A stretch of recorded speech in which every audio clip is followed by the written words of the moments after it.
wah mereka tuh berlomba-lomba bikin aplikasi nih, gitu. Sedangkan user dari grassroots-nya sendiri ya kayak pemilik warung gitu kan, petani, handphone mereka aja tuh handphone yang kalau kita kan handphonenya ya handphone yang high end gitu ya, mereka tuh yang masih ya memorinya masih kecil banget gitu.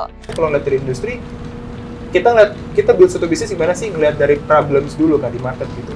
Di marketnya ada problems nggak gitu? Kalau di marketnya nggak ada problems, jangan main di situ. Jangan problemsnya diada-adain. Ini ada orang yang backgroundnya CS gitu ya. Terus dia mau jadi product management. Menurut gue sih kalau dari kacamata si demand ini, si employer ini, penerima kerja ini, ya wajar nggak sih kalau dia kayak ngelihat ya lu di backgroundnya di CS, gue udah pasti bisa mendapatkan impact dari lu ketika gue taruh di CS.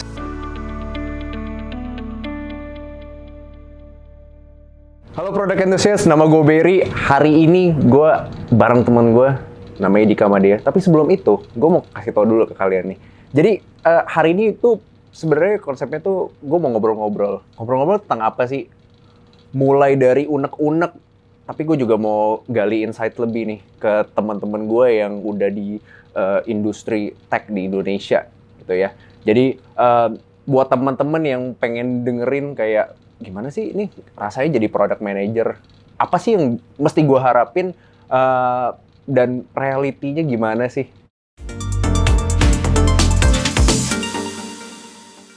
Jadi di sini ada Dika dan Dea gitu. Nah, mungkin karena ini perdana kita ya ngobrol-ngobrol, gue mau denger dong mungkin dari Dea dulu, bisa ceritain ke teman-teman kesibukannya apa dan mungkin brief tentang sebelumnya kerja di industri apa dan di mana gitu.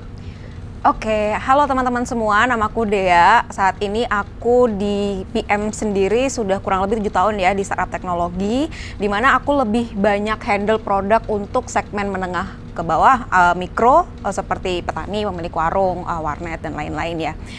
Dan saat ini kesibukan aku lagi coba untuk start my own venture ya. Jadi untuk saat ini kesibukanku masih ya building my own startup gitu. Jadi udah belajar nih 7 tahun ya di beberapa startup ternama. Sekarang mau coba nih Berry gitu dari aku.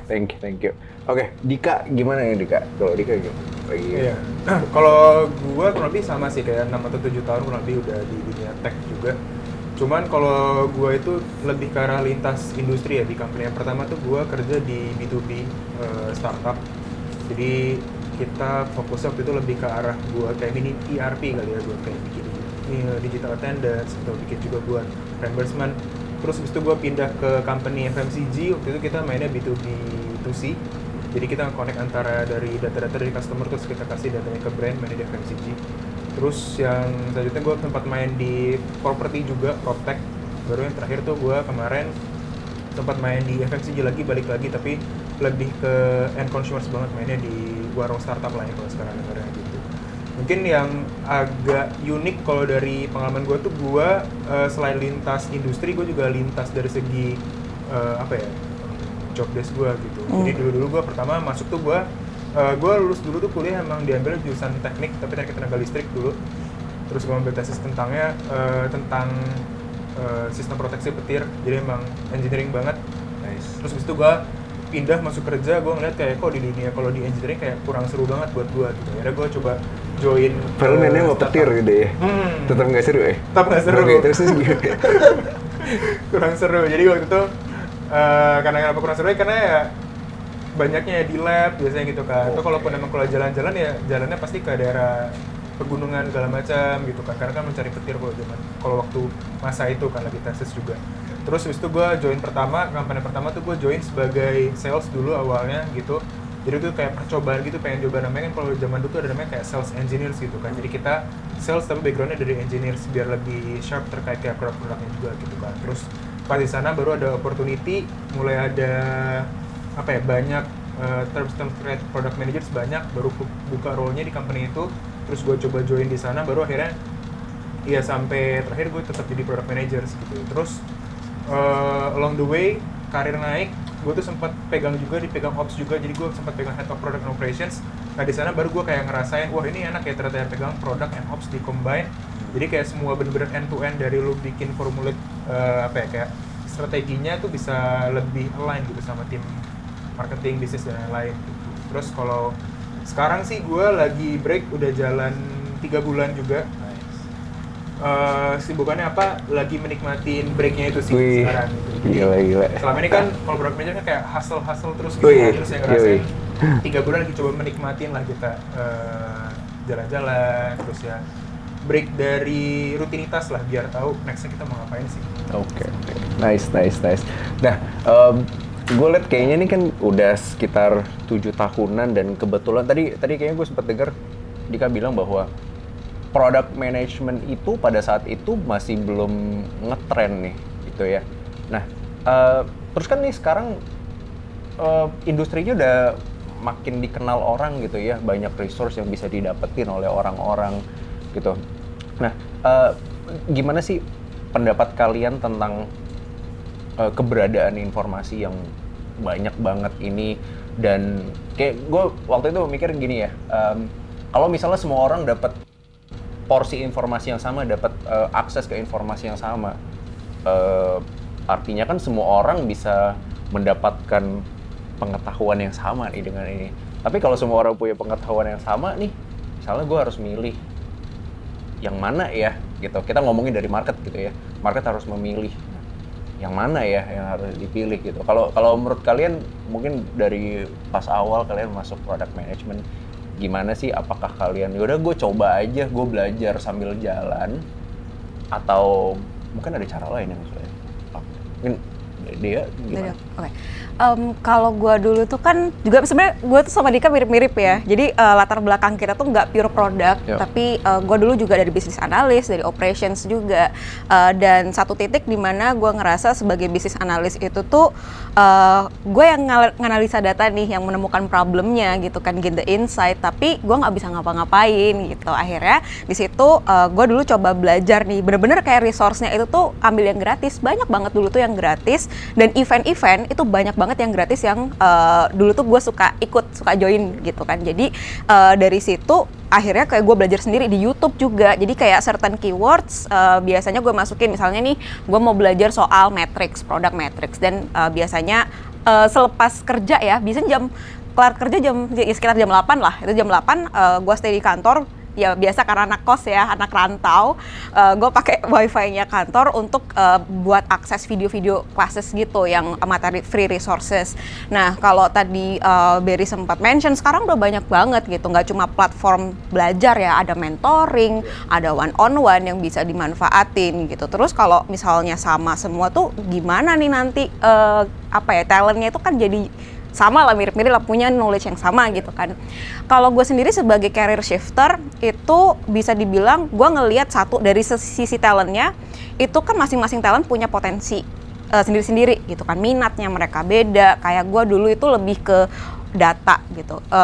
Dulu gue lebih suka kayak ngulik-ngulik data, lebih ke business intelligence gitu. Dan yang gue lakukan adalah gimana gue amplify kemampuan gue di data itu untuk nyebrang ke product management yang membuat gue berbeda dengan PM candidate yang lain gitu. Dan itu gue ngerasa kayak nggak ada yang benar, nggak ada yang salah gitu. Jadi teman-teman misal nih ada background di engineer gitu ya, berarti dia lebih strong di technical gitu. Itu bisa jadi dasar untuk teman-teman nyebrang ke product management sebenarnya. Karena di masing-masing industri ya, ini setelah beberapa tahun dipelajarin gitu ya, itu tuh kebutuhan PM-nya tuh beda-beda gitu. Jadi PM ini sendiri bisa dibilang satu role yang unik gitu, Berry. Jadi nggak misalnya kayak accounting itu udah saklek nih skill setnya, dan yang dibutuhkan tuh pasti sama gitu kan, mirip lah. Tapi kalau PM ini tuh beda-beda tergantung satu product scope yang di handle.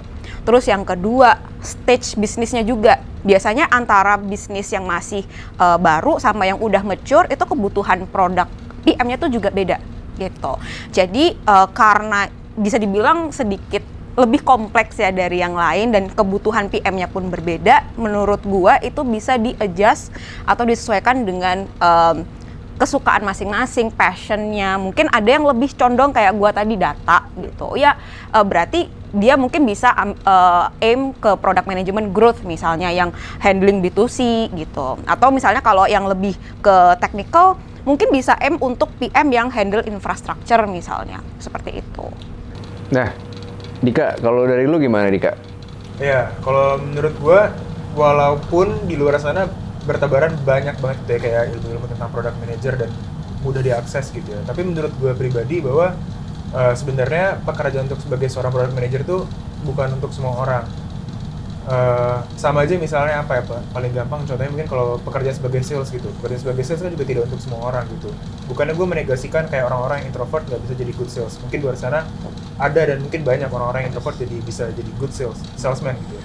Tapi pasti lebih tough buat mereka, lebih sulit lah untuk mereka bisa jadi good sales karena mereka harus kayak lebih banyak ngobrol sama orang. Keluar comfort zone gitu ya? Iya, keluar comfort zone-nya gitu kan. Nah, sama juga menurut gua, walaupun bertebaran banyak ilmu-ilmu tentang product managers di luar sana gitu, tapi pekerjaan sebagai product managers itu membutuhkan kemampuan untuk apa ya, problem solving, analisa yang sangat dalam sih gitu. Jadi walaupun misalnya kayak gue lagi ngerekrut orang gitu ya buat jadi product managers di tim gue, walaupun gue lihat mereka paham nih secara theoretical, misalnya kayak how to prioritize things tahu, cara bikin TRD tahu, cari data tahu gitu, tapi tetap aja pas kita lihat kemampuan buat analisanya mereka bisa, belum tentu bisa sedalam itu gitu.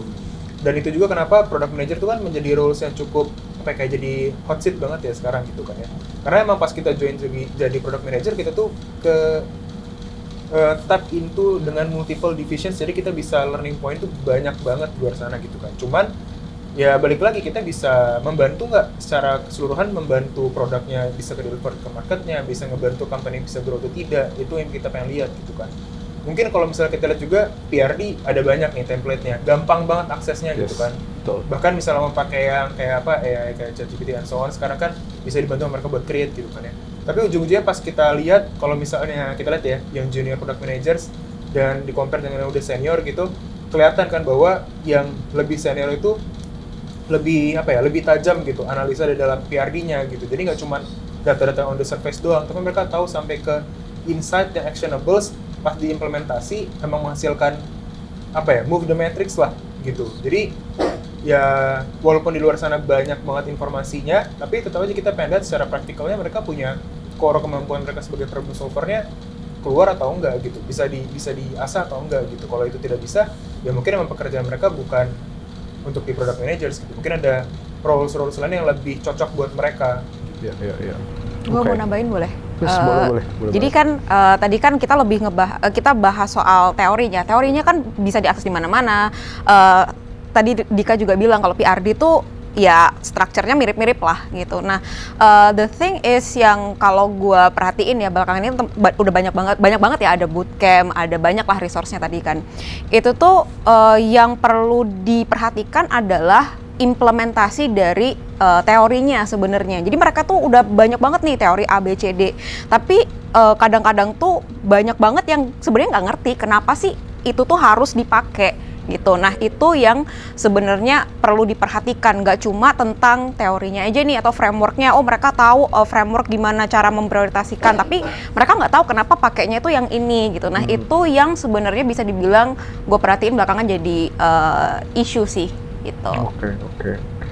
Ya. Nah, tadi kita ini udah ngobrolin soal resource dan gimana sih seseorang bisa mulai masuk ke product management dan bisa stand out gitu ya. Nah, ngomongin role product manager kan tadi juga dibilang industrinya macem-macem nih, tergantung ke kesukaan, dan mungkin ada industri-industri yang beberapa tahun lalu nggak ada tapi sekarang ada, mungkin kayak kripto misalnya, atau ada AI.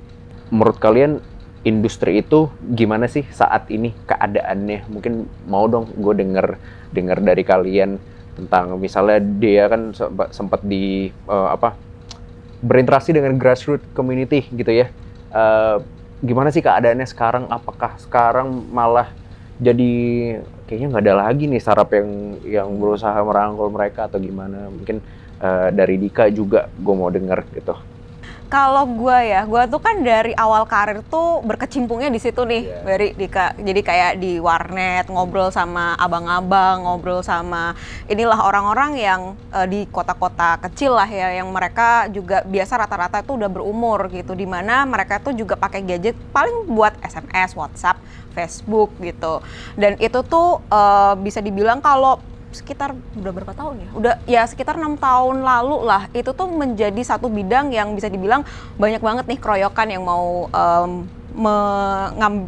mengambil ranah segmennya tadi itu ya. Karena kan di Indonesia sendiri itu bisa dibilang grassroots market itu tuh secara potensialnya masih sangat besar gitu. Jadi banyak banget dulu itu kayak yang kita pengen nih ngedisrupt. Disrupt ini kan kata-kata yang sangat ini sangat disruptif. sangat disruptif begitu kan, yang sangat seksi ya kata-kata disrupt itu ya. Benar-benar. Nah, dulu tuh banyak banget Berry. Jadi begitu ada beberapa lah pemain-pemain yang akhirnya tuh menggarap nggak cuma warnet, ada warung juga, petani juga gitu. Nah, situasinya sekarang nih, ya kalau kita melihat ya setahun belakang lah terutama, itu kan banyak sekali startup yang mengalami guncangan lah ya, termasuk startup yang bergerak di bidang grassroots ini tadi gitu. Terutama startup yang di bidang grassroots ini tadi. Kenapa? Karena dulu itu kan kita fokusnya lebih ke growth ya, lebih ke numbers. Ya oke, secara market size kita besar nih gitu. Tapi kita itu lupa untuk memikirkan bagaimana kita bisa sustain, terutama dari segi usernya sendiri. Nah ini kan kalau PM ini kan kita suka ngomongin user ya, dari segi usernya. Nah kalau dari segi usernya sendiri itu bisa dibilang kalau setelah aku jalanin beberapa tahun ya, itu tuh untuk kita bisa ngedisrupt grassroots itu kita nggak bisa bergerak sendiri, itu satu gitu. Dan kita kan cenderung untuk kayak I want to change the world gitu kan, aku mau ngerubah nih, I want to give a big impact gitu, which is something yang bagus. Cuman kita tuh juga harus berpikir bahwa untuk kita bisa melakukan disrupt itu tuh kita harus bersinergi dengan pemerintah, dengan kita harus ada ekosistem ya dari startup yang kita benar-benar ingin untuk ya do something for change di situ. Jadi nggak cuma satu perusahaan aja kita bisa magic gitu, kita bisa kayak ini udah bisa merubah habit gitu. Habit itu another point yang menurutku juga jadi tantangan sebenarnya. Ya, karena kalau untuk ke orang-orang grassroots, mereka itu terbiasa dengan metode yang konvensional. Misal pemilik warung, mereka mau ngestok warungnya itu biasanya bukan dulu bahkan sampai sekarang gitu ya, lebih suka dan lebih mudah mereka untuk nelpon agen gitu. Oh ya udah, barangnya udah langsung diantar. Tapi kita masuk ke mereka, kita bikin aplikasi nih. Gitu, kita bikin aplikasi, iya. Nah, yang jadi tantangan juga adalah dari segi usernya sendiri, selain habitnya ya, dari segi kebiasaan flow prosesnya, bisnisnya mereka juga dari infrastrukturnya, koneksi internet, terus juga alat gadget yang mereka pakai sehari-hari, dan juga adopsi teknologi mereka. Ini dari segi knowledge-nya juga ya, dari segi knowledge dari usernya sendiri, itu kita nggak cuma kayak, Bapak ayo pesan dari aplikasi kita, nggak cuma sekali dua kali gitu, karena itu harus dibuat menjadi sebuah kebiasaan terlebih dahulu, baru mereka bisa mereka langsung bisa adaptasi aplikasinya tadi gitu. Dan yang lucunya lagi adalah kan selama kurun waktu yang tadi 6 tahun, 7 tahun itu kan banyak banget nih yang bergerak di bidang grassroots. Wah, mereka tuh berlomba-lomba bikin aplikasi nih gitu. Sedangkan user dari grassroots-nya sendiri ya kayak pemilik warung gitu kan, petani, handphone mereka aja tuh handphone yang, kalau kita kan handphonenya ya handphone yang high end gitu ya, mereka tuh yang masih ya memorinya masih kecil banget gitu. Jadi itu juga menjadi sebuah tantangan kalau untuk segmen grassroots tuh sekarang. Dan memang sekarang bisa dibilang kita lihat lagi bener-bener struggle ya gitu. Jadi mungkin saranku untuk teman-teman yang tertarik nih untuk bikin disruption di bidang grassroots, sekarang kita eranya udah mulai bergeser dari yang growth, kita udah mulai mikirin gimana kita bisa sustain, gimana kita bisa grow bersama, dan juga kita nggak langsung nih kayak kita langsung nge-shift mereka punya behavior langsung ke adaptasi teknologi gitu. Tapi mungkin kita bisa pelan-pelan dulu nih dari komunitas. Karena kan biasanya kalau untuk di grassroots segmen itu kan mereka orang lebih ke komunitas banget nih gitu kan, lebih suka ikut komunitas, lebih keputusan dari keputusannya mereka tuh lebih banyak didasari karena misalnya nih, saudara saya nih make aplikasi ini gitu, lebih komunal gitu. Jadi mungkin kita bisa bergerak dari situ dulu. Karena menurut aku pribadi juga, for me ya, produk itu tuh sebenarnya nggak cuma teknologi gitu. It can be something else other than teknologi gitu kalau dari aku Bari. Interesting. Produk bisa nggak selalu software bentuknya ya. Betul. Oke, interesting. Oke. Nah, Dika gimana? Lu ada tanggapan nggak soal Iya. itu? Mungkin kalau melihat secara startup industri gitu ya, mungkin gue akan breakdown itu menjadi dua gitu ya. Pertama mungkin gue akan kita akan bahas terkait kayak startup industri ini secara overall startup industri menjadi punya ada market opportunity atau enggak. Terus kedua mungkin kita ngeliat bahwa sebenarnya secara industri mana sih yang menarik buat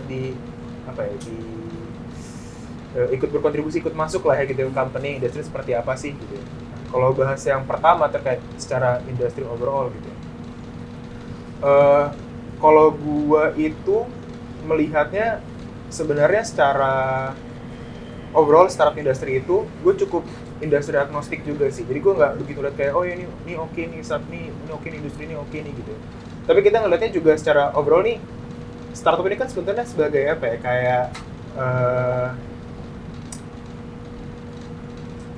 kayak portofolio buat VC sendiri gitu ya, buat investor sendiri gitu kan ya. Ujung-ujungnya apa yang lihat mana yang bisa mereka grow 10x misalnya gitu kan dalam waktu berapa lama, misalnya berapa tahun gitu kan. Ternyata seperti itu. Jadi kalau ngeliat dari industri sebenarnya kalau dari sisi point of view investornya gitu ya, mereka ngeliatnya mana sih industri mungkin mereka untuk dinaikin, mungkin mereka akan lihatnya di double di 10 kali lipat tadi itu dilihat, tapi dari di luar sana mungkin di compare, misalnya kayak kan kita selalu ketinggalan biasanya kan, jadi misalnya kayak di US, di India, di China, biasanya di situ kan, terus dilihat kira-kira mana nih udah sukses, misalnya kayak di US udah nih PropTech bagus, di Indonesia belum ada nih misalnya gitu, maka cari kan founders yang mau main di PropTech misalnya, main di Indonesia gitu, dapat mereka coba kaliin 10, oke, mereka udah untung, udah gitu kan, karena kan mereka lihat dari portofolio gitu kan, sebenarnya lihat dari situ. Tapi kalau secara bisnis sebenarnya ya kayak dia bilang tadi, sebenarnya kita lihat kalau lihat dari industri, kita build suatu bisnis gimana sih, ngelihat dari problems dulu kan di market gitu. Di marketnya ada problems nggak gitu? Kalau di marketnya nggak ada problems, jangan main di situ.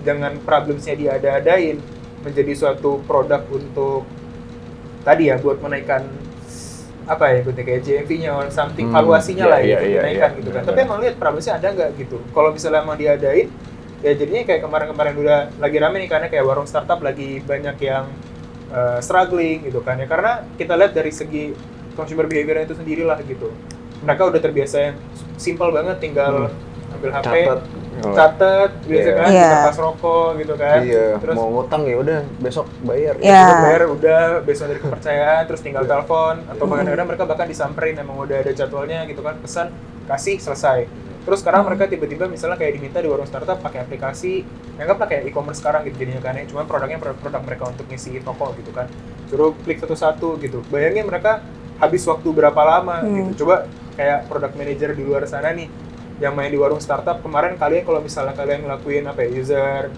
testing gitu kan, A/B testing, dicek kira-kira user kalian berapa lama buat ngorder kayak gitu pakai aplikasi kalian, di compare dengan mereka selama ini yang existingnya tinggal telepon pakai kertas rokok kasih gitu. Belum lagi kalau tangannya habis ngulek kotor baru gitu ya, dengan HP.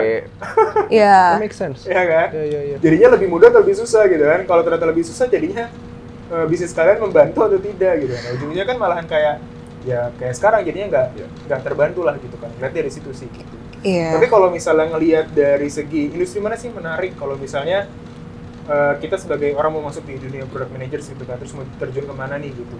Kalau gue juga melihatnya sebenarnya buat yang masih baru gitu ya, sebenarnya nggak perlu sampai ke industri mana yang lagi grow banget misalnya kayak lagi rame AI, gue pengen masuknya ke industrinya AI misalnya, atau fintech lagi gede nih kemarin gara-gara lagi ada kripto segala macam, aku pengen masuk ke situ bisa gitu. Nggak perlu harus sampai kayak gitu sih, apalagi masih baru-baru gitu ya.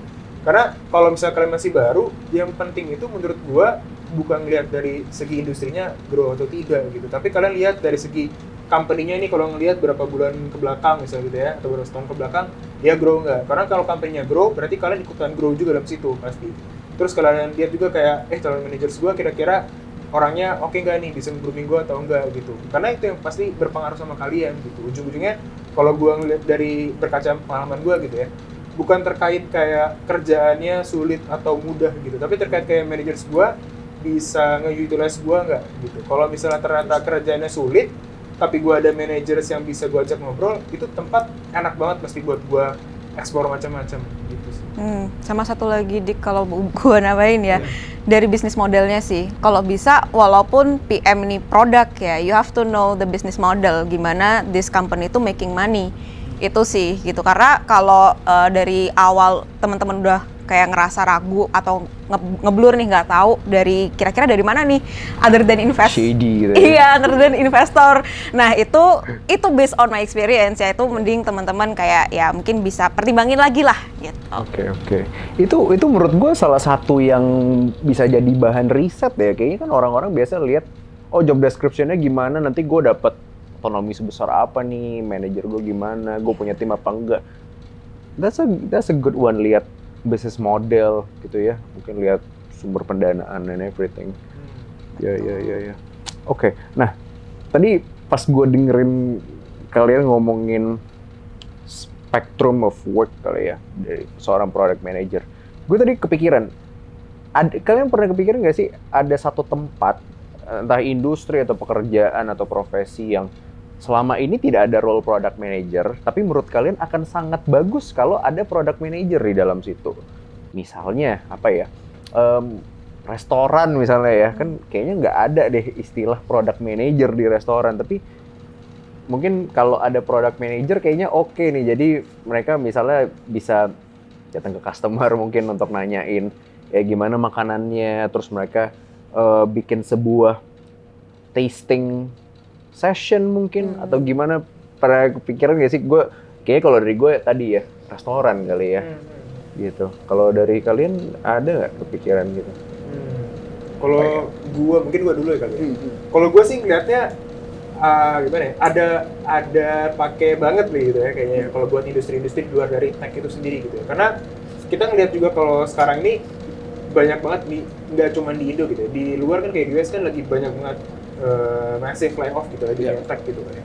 Dan ternyata emang dari datanya pun gue lupa exactnya, tapi emang ternyata banyak banget orang-orang yang kena layoff ini malah mereka either kayak bikin startup, terus kayak mereka akhirnya bikin bisnis sendiri atau mereka kayak freelance sendiri, bikin startup atau bikin bisnis lah gitu ya. Dan emang ternyata juga dari visi sendiri pun mereka keluarin dana juga makin banyak gitu jadinya sekarang semenjak kayak adanya massive layoff sendiri gitu ya. Jadi gue melihatnya bahwa sebenarnya apa ya, kayak skill set sebagai seorang product manager itu sebenarnya secara nggak langsung menjadi suatu skill set menjadi seorang business owner juga gitu. Jadi pastinya itu implemented banget sih, dan gue agree sih dengan di restoran misalnya gitu ya, karena gue sempet kemarin ada main salah satu franchise buat F&B juga, dan gue ngeliat kayak iya loh, ini kenapa sih kayak pengaplikasiannya terkait kayak ilmu product manager itu cuma ada di dalam produk itu sendiri gitu ya. Karena gue melihatnya bahkan sebenarnya ada cuman orang-orang mungkin nggak aware gitu ya. Jadi contohnya gini deh, misalnya kayak dulu misalnya orang mau coba catering misalnya gitu ya buat nikahan gitu. Biasanya kalau kita kayak masuk ke catering buat nikahan, kalau misalnya cateringnya emang ini lumayan bagus, well known gitu ya, kan pasti ada food testnya juga kan. Habis sudah food test itu biasanya pun kita dikasih kertas, terus kayak disuruh kasih feedback gitu, kira-kira mana sih yang kalian suka, mana sih yang kalian nggak suka, kira-kira kenapa kalian nggak suka ini, kenapa kalian suka itu sebenarnya kan kayak bagian dari kayak implementasi dari apa ilmu yang kita pelajari selama jadi User research. Exactly gitu. Jadi sebenarnya kemampuan itu tuh ada, makanya gue juga melihat banyak fenomena kayak product managers, dia juga mencoba kan itu kan pindah jadi mau coba jadi entrepreneur tuh karena emang skill setnya sebagai seorang product manager tuh sangat membantu ketika kalian mau coba apa ya, bikin bisnis gitu. Gak cuma itu doang, tapi dalam menganalisa apa ya, kayak mungkin ada isu dalam keseharian kalian sama siapa ya, sama pasangan misalnya, sama siapa gitu, itu pasti bisa banget dipakai gitu. Gimana caranya kalian kayak mau coba retrospektif kan sama pasangan kita, terus kayak gitu apa sih berapa persen segala macam, bisa jadi episode selanjutnya ngomongin relationship. Ada loh temen gue tuh kayak misalnya kayak buat anaknya gitu, dia bikin kayak semacam kayak apa, kayak OKR-nya gitu loh buat anaknya gitu. Jadi kayak wah ini coba nih, berarti anaknya harus cek apa-apa segala macam gitu. Jadi ilmu-ilmu itu emang bisa aplikatif banget, nggak cuma di bisnis sekalipun, di kehidupan juga gitu. Dea gimana Dea? Kalau gue ngelihatnya lebih ke, gue pernah ngomong ke salah satu menti nih gitu tentang ini ya.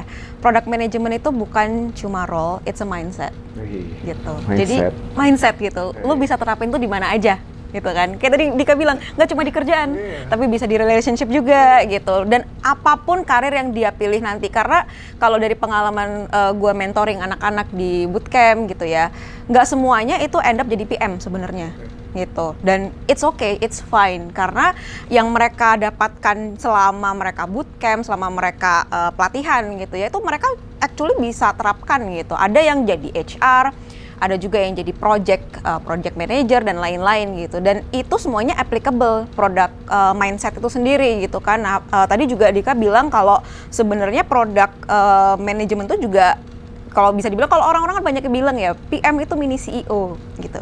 Wah, itu kalau di role PM-nya sendiri, we are not actually the CEO. Lu nggak bisa mecat orang ya? Nggak bisa. Kalau orang-orang bilang kayak, oh ya kita bisa innovate something, enggak. Lo harus manage, lo harus deal dengan stakeholder yang lain gitu. Lo nggak bisa kayak, oh gue pengen bikin ini nih, tara gitu, nggak bisa. Harus busukan ke divisi mana Betul, gitu ya. belum lagi harus ngedengerin usernya kan. Nah, tapi yang sebenarnya nanti mereka bisa lakukan adalah ketika mereka nanti pengen bikin usaha sendiri ya tadi ya, pengen bikin usaha sendiri, mereka pengen jadi entrepreneur, product management tuh sangat-sangat applicable gitu. Dan kalau gua rasa, I think skill setnya product management itu yang makes a good CEO sebenarnya gitu. Nggak cuma CEO itu, oh ya gue mau bikin bisnis ini nih, tapi dia juga mikirin dari segi usernya gitu. So menurut gua dalam sebuah organisasi atau perusahaan gitu ya, yang punya pengetahuan tentang produknya itu tuh harusnya nggak cuma PM doang, tapi juga dari stakeholder bisnis juga dia tahu nih produknya itu tuh value-nya apa, USP-nya apa, terus juga usernya itu tuh seperti apa sih gitu. Karena ada beberapa orang yang masih menganggap bahwa oh ini urusannya PM, user itu urusannya PM gitu. Okay, that's really interesting and so insightful. Thank you. Tapi dari gua nih, sebenarnya pertanyaan terakhir dari gua. Jadi mungkin kalau kalian ada pertanyaan lain lagi juga feel free ya. Nah, product management I guess to wrap this up gitu ya. Pernah nggak sih kalian nerima pertanyaan yang ditanya orang, entah itu dari seorang yang junior ataupun yang sudah berpengalaman, dia nanya ke lu sesuatu tentang product management, tapi lu kayak bingung jawabnya, karena mungkin pertanyaan itu tuh nggak ada jawaban benar atau salahnya gitu misalnya. Mungkin dari gua nih ya, kasih contoh, gua pernah ditanyain, Kak, lu kalau misalnya di tempat kerja lu pakai prioritization matrix apa gitu? Gue mikir kan, tergantung sih, kalau Pak Bos mau ya itu prioritas teratas bro gitu kan, itu prioritization matrix gue itu salah satunya gitu kan.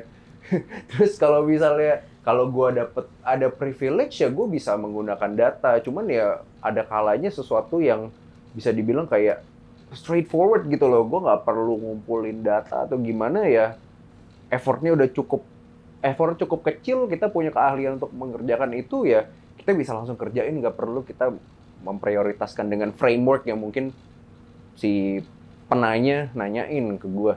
Itu mungkin dari gue itu ya. Kalian sempat ada nggak sih kayak ditanya pertanyaan seperti itu, dan ya mungkin sesuatu yang sifatnya agak klise mungkin bisa aja. Coba Di klise ya.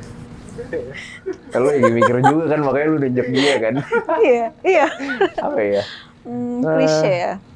Apa ya, dibilang juga kalau sebagai product manager itu kan kayak jadi art juga kan, nggak se-textbook itu juga gitu. Mungkin ya kayak tadi Berry bilang juga, misalnya kayak oh gue dapet apa ya, gue udah ngitung nih secara impact effortnya, misalnya oh ini paling oke fitur B nih, tapi fiturnya Pak Bos lebih impactful sama apa, lebih urgent ke karir gue nih. Oke, misalnya kayak gitu kan. Sebenarnya nah, kalau gue melihatnya kacamata kayak gini, bukan masalah terkait kayak, wah ini urgent nih, ntar gue di masalah-masalahnya gimana nih gitu. Tapi gue melihat lebih ke arah kayak, kan kita ngomongin impact effort nih. Mungkin dilihat dari segi apa ya, impact-nya, dilihat juga gitu. Impact-nya bukan cuma sekedar impact direct ke customers juga loh gitu. Tapi misalnya contohnya nih ya, kan kita kalau kerja di suatu company, ya terang-terangan aja lah, maksudnya emang nggak cuma straightforward tuh bahwa ide gue paling bener pasti CEO gue pasti approve gitu, belum tentu kan gitu kan, tergantung dia punya taste juga, karena ya manusia juga pasti ada subjektivitas juga gitu kan. Ya mungkin dengan gue kayak pikir kayak, oh yaudah nih dari Pak Bos nih dia punya ide, oke belum proven, gue punya waktu buat nge-proof ini, tapi gue akan coba jalanin sehingga kalau misalnya next time kalau gue punya ide lain yang cukup beresiko juga, gue bisa trade off sama dia dong gitu misalnya. Jadi kayak dilihatnya impact-nya nggak cuma itu doang, tapi lihat lebih jauh lagi, ada yang lebih jauh lagi loh, bahwa mungkin impact buat gue, keberlangsungan gue ke depannya kalau gue punya yang beresiko tadi bisa lebih gampang, misalnya gitu. Atau gue mungkin akan coba aja, oke lah ini penting dari si CEO, karena dia minta dan dia pengen coba lihat hasilnya, tapi mungkin kayak effortnya gue perkecil sehingga kayak tetap ada gitu. Dan gue selalu kayak menekankan gini ya, kalau misalnya ada permintaan dari stakeholders gitu, gue akan bikin gimana caranya ini tetap bisa apa ya, ada kayak akuntabilitasnya tuh ada gitu. Jadi gue bilang kayak ini dari CEO gitu ya, gue akan minta dari dia, lu pengennya ini kenapa nih gini kan, misalnya dia bilang oh matrix ini bagus nih kalau dengan kayak gini, atau startup ini ngerjain udah bikin kayak gini, masa kita nggak bikin bos gitu kan, oke lah gue bikin gitu kan, tapi gue akan tetap hitung misalnya kayak oh berarti features ini akan impact ke matrix apa misalnya kayak MAU misalnya gitu kan. Yaudah gue implementasi. After gue implementasi, gue akan selalu report sama dia. Misalnya kayak 1 month after that gue kasih sama dia nih, ternyata features dari lo gak efektif ya, gitu kan, gak naikin ke MAU. Sebenarnya bukan gue buat nyalahin dia gitu ya, tapi gue lebih ke arah ngasih warnings ke dia bahwa ujungnya gue kan ngelakuin apa yang dia mau atau yang gue mau atau customers mau gitu kan.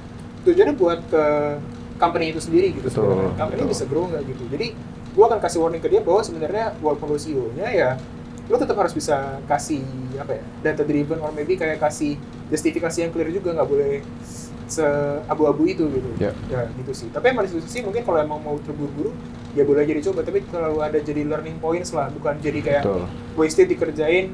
Ya udahlah apa kata bapak beres, ternyata nggak ada impact ya udah, ini juga disuruh. Itu bagian dari eksperimen juga sebenarnya, lu ngerjain itu terus lu ngasih tunjuk dia nih pak hasilnya gitu ya. Dia gimana dia? Jadi pertanyaan yang tadi sulit tadi ya? Iya. Yang kayak lo sempat kepikiran tadi pas kami ngobrol. Gue sebenarnya on top of prioritization tadi ya, yang dimana kayak PM anak-anak yang entusias ya, product management entusias itu kan banyak yang I wanna make something gitu kan. Jadi kan udah dijelasin sama Dika tuh. Kalau gue tuh lebih ke ini sih, kan sekarang situasi ya tadi kan situasinya udah banyak banget nih ya, bootcamp, terus kayak media pembelajaran, banyak product management entusias kan makin banyak ya sekarang. Yang gue pernah dapat dan gue itu sulit untuk bukan sulit sih, lebih ke agak susah menjawabnya adalah kan situasi sekarang lagi kurang stabil nih ya kan, dimana ada banyak layoff, terus PM juga kena dampaknya, belum lagi orang-orang yang anak-anak yang baru tertarik nih untuk ke product management gitu kan. Jadi kayak kolamnya lagi banyak banget nih, supply-nya lagi banyak banget gitu kan untuk product management gitu. Nah sering banget tuh anak-anak nanya, kak aku udah apply nih ke sana sini tapi kok nggak keterima ya gitu. Nah tadi menggabungkan juga pernyataan Dika yang PM is not for everyone gitu. Nah kalau dari gue sendiri ya kayak ngelihat kan mereka tuh backgroundnya beda-beda nih teman-teman, yang ada yang dari CS, ada yang dari operations, ada yang dari sales, macam-macam lah. Kita pun juga career shifter kan. Dengan situasi yang kayak sekarang ini, gue selalu bilang ke mereka, you have to have a plan B atau plan C, plan D gitu. Karena in the end of the day, satu tadi ya, product management itu tuh is a mindset, bisa di-apply kemana aja. Dan kalau memang lu pengen ke product manager nih, sedangkan saingan lu itu ya orang yang udah punya experience lah di product management kan, itu gimana gitu. It's harsh tapi it's the truth gitu. Lo harus punya plan juga nih untuk menjembatani ke situ. Misalnya lo bisa consider kayak posisi-posisi lain, misalnya kayak product analyst atau misalnya product operations gitu. Jadi pelan-pelan untuk bisa nge-build lo ke product manager atau product management gitu. Jadi kita nggak dalam situasi dimana kita bisa ideal, lo udah ikut pelatihan terus kayak lo pasti bisa nih jadi product manager gitu. Banyak tantangannya untuk ke situ, dan mungkin karena kan employer kan pasti ngelihat mereka punya background kan, kayak teman-teman punya background misalnya CS gitu, itu justru malah diarahinnya tuh ke CS gitu. Jadi kayak padahal mereka tuh pengen banget nih jadi product manager gitu kan. Nah itu biasanya gue selalu bilang ke mereka untuk have other options. Misalnya apa nih, lu biasanya dealing dengan customer gitu kan. Mungkin lu bisa start dari product operations dulu gitu, untuk bikin misalnya kayak untuk dealing dengan stakeholder, untuk belajar gimana sih manage stakeholder dulu gitu, baru nanti bisa dijembatanin lah ke product manager gitu. Jadi kalau gue sih itu ya yang agak susah, karena gue sendiri juga mungkin sama Dika juga kita dulu belum pernah mengalami situasi yang kayak gini gitu. So that's the issue. Tapi tadi lu sempat nyebutin soal ini ya, kayak supply-nya banyak tapi mungkin demand-nya tuh punya standar sendiri. Nah, mungkin contohnya tadi gue mau tahu juga dong, kayak ini ada orang yang background-nya CS gitu ya. Terus dia mau jadi product management. Menurut gue sih kalau dari kacamata si demand ini, si employer ini, penerima kerja ini, ya wajar nggak sih kalau dia kayak ngelihat ya lu di background di CS, gue udah pasti bisa mendapatkan impact dari lu ketika gue taruh di CS. Iya, gitu. betul. Nah, kalian ada ini nggak? Ada mungkin ada perspektif nggak sih soal itu? Imagine yourself as an employer gitu. Mungkin hopefully bisa jadi inspirasi juga ya buat audience kita gitu. Ada nggak dari kalian? Kalau gue tadi sih, gue juga bilang ke mereka bahwa itu wajar kalau memang mereka ditawarkan, di offernya itu tuh justru dengan yang relate dengan background mereka yang sekarang gitu. Kalau gue sih lebih ke untuk membuat mereka terbuka ya dengan opsi gitu. Jadi kayak product management itu kan sebenarnya banyak nih, bisa dibilang kayak cabangnya. Ada product operations, ada product researcher, mungkin ada product analis misalnya untuk yang lebih ke teknis ya. Jadi kalau menurut gue sih coba lebih terbuka pada options untuk sekarang, dan itu juga satu kuncinya juga yang harus teman-teman mungkin bisa coba pikirin ya, itu adalah bagaimana sih posisi ini, either itu mau product manager atau product operations misalnya, bagaimana sekarang nih skill yang udah dipunya ketika jadi CS itu bisa menjadi kelebihan untuk mereka di situ gitu. Kenapa sih itu tuh akan kenapa sih employer itu akan beruntung lah untuk mendapatkan mereka gitu kan, analoginya gitu. Jadi dan itu juga sebenarnya bisa mereka lihat dari skill apa sih yang mereka punya sekarang di posisi tersebut yang membuat mereka itu tuh stand out dari yang lain gitu. Oke. Kalau dari Dika ada yang mau ditambahin nggak, Dika? Ya mungkin gua tambahinnya lebih ke arah remind lagi ya, tadi dibilang sama dia juga bahwa product manager itu kayak is a mindset gitu kan sebenarnya. Jadi sebenarnya kalau apapun yang kita lagi lakuin itu pasti kayak ada essence kayak ini mengenangkut kayak ke product managers gitu ya. Oke, kayak gua kasih contoh, misalnya gue sebagai employer waktu itu gue pernah mau cari orang mengisi suatu role product managers, tapi dia akan banyak bekerja dengan tim sales misalnya gitu. Gue totally oke kayak cari orang, waktu gue compare kayak ini udah cukup senior di compare sama yang sebenarnya jadi product manager masih baru, kayak baru setahun misalnya gitu. Tapi sebelumnya dia udah pernah jadi kayak kayak jadi founder, sudah pernah jadi business owner segala macam gitu kan. Jadi gue tau kayak gue gali dia lebih dalam di situ, ternyata dia sebagai business owner itu bagian yang kayak CEO-nya, sebagai yang kayak emang cari klien sales segala macam gitu. Jadi emang lihat dari situ gitu, dan gue menggali dari sana kira-kira background dia dulunya sebagai business owner punya kemampuan sebagai sales, berarti dia cocok nih buat ngobrol sama tim sales, lebih lebih klik lah gitu ya dibandingin sama yang udah senior tapi backgroundnya misalnya nggak nyambung sama mereka gitu. Ya sebenarnya at some point kalau emang dia bisa kayak menyambungkan gitu ya skill set dia selama ini sebagai seorang yang non product managers tapi sebenarnya ada esensi dari product managersnya gitu. Misalnya dia business owner, terus dia cerita, ya gue udah ngelakuin prioritization terkait apa-apa aja mau gue kerjain. Berarti kan dia udah ngebuat prioritization kan gitu kan. Terus gue cek kemampuannya benar-benar bagus nggak gitu. Walaupun kan secara theoretically nggak yang kayak kita nih kayak pakai RISE lah, pakai lain-lain lah gitu kan ya. Tapi ya kalau dia punya mindset seperti itu, teori tuh mudah diajarkan. Bisa diajarin. Kalau dia udah ngerti secara fundamentalsnya gitu, pakai teori apapun tuh gampang. Gitu. Iya, benar. Yang repot justru kalau dia cuma tahu teorinya, tapi fundamentalnya nggak ngerti gitu. Itu salah gitu, karena tidak semua tidak satu teori itu fit in untuk semua kondisi gitu kan. Misalnya kayak tadi deh, misalnya kayak kita mau prioritization pakai impact import gitu, nggak semuanya itu tuh cukup buat Betul. di semua kondisi gitu. Kan tadi kan kalau dapat dari Pak Bos gimana nih? Masa mau pakai rice gitu kan? Gitu kan gimana gitu kan? Kamu saya pecat deh. Iya, terlambat. Gitu. Gue ngeliatnya dari situ sih. Ya. Oke. Ya, gue tadi kayaknya udah ngomong wrap up, tapi kita ngobrol lagi udah beneran kayak ngomong di kafe kita. Oke, ya. Tapi gue makasih banget buat Dea dan Dika udah sharing. Gue harap apa yang kami obrolin hari ini bisa menjadi inspirasi ya buat teman-teman product enthusiast, dan semoga kita akan ada next session lagi untuk ngobrol-ngobrol lagi. So teman-teman product enthusiast, it's me Barry with Dea and Dika signing out. Bye bye.